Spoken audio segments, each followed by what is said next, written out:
This video I'm making to go along with my hat pattern called Transition Zone Hat.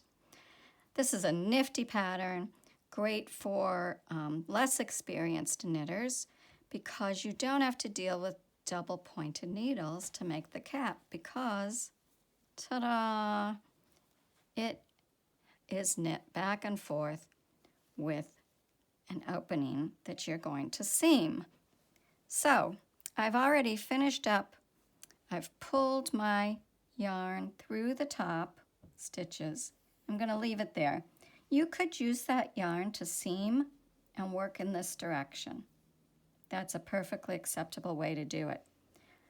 I'm going to start to seam from the brim of the hat because I like to make sure that that is just perfect. So I like to start there. Now, we're going to use a basic mattress stitch, and you can look on YouTube and see lots of tutorials for a basic mattress stitch.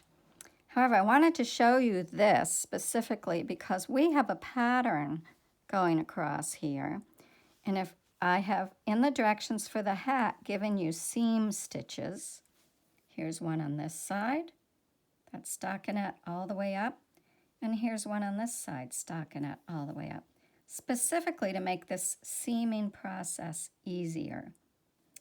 So, I wanted to have you see what it would look like on this particular pattern.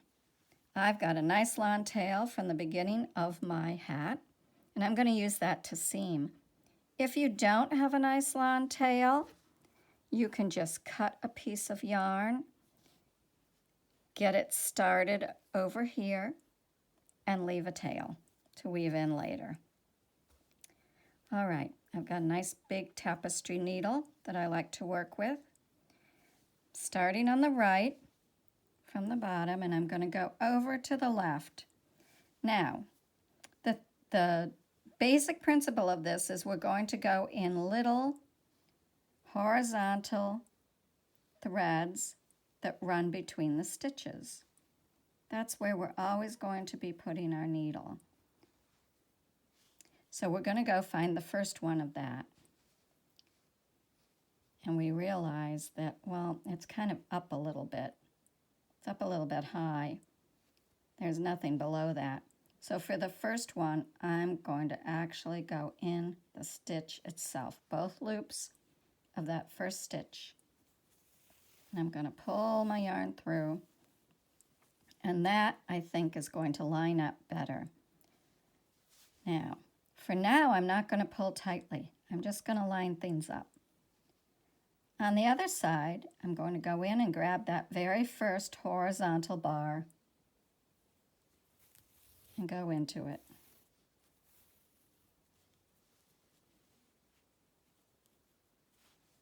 There we go.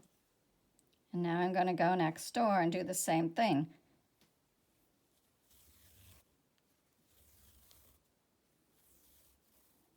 All right, now I haven't pulled anything together yet, but let's try that. Let's pull. I usually put my thumb on the top when I pull. Ooh, look at that.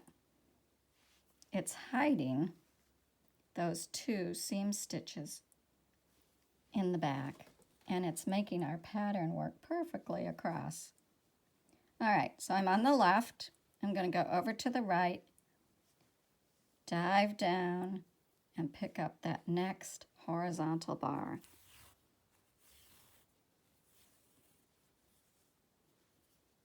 Dive down. You'll notice you have to dive down in the same place that you came out of.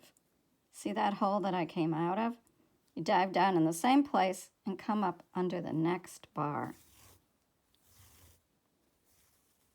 If you want to, you can pull it after each one. I kind of grab the seam underneath, give a little tug. There we go. See how that's lining up so nicely? You would never know this wasn't a seamless hat. Go back to the other side, dive down, come up under that bar, horizontal bar, pull, Dive back down in the same space it came out of, up under the horizontal bar, pull gently. I'm going to do another one before I tighten it up. Under the bar, dive down in the same space under the bar. Okay, now I'm going to grip that. Can you see that seam that's forming under there? I like to grip that and give a little tug.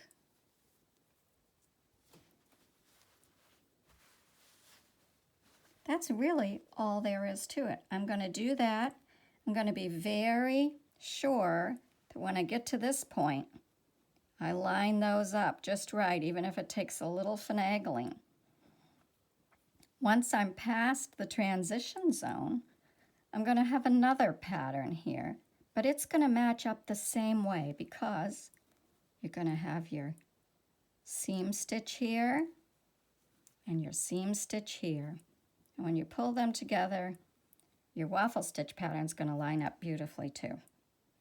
I just wanted to show you that because if you go on and you look up some videos about how to do mattress stitch, they'll be done almost always on a plain stockinette fabric. I just wanted you to see how it would look on this pattern. Okay, well, I hope you enjoy knitting your transition zone hat. And I also have a transition zone cardigan once you feel up to making sweaters. So that's that.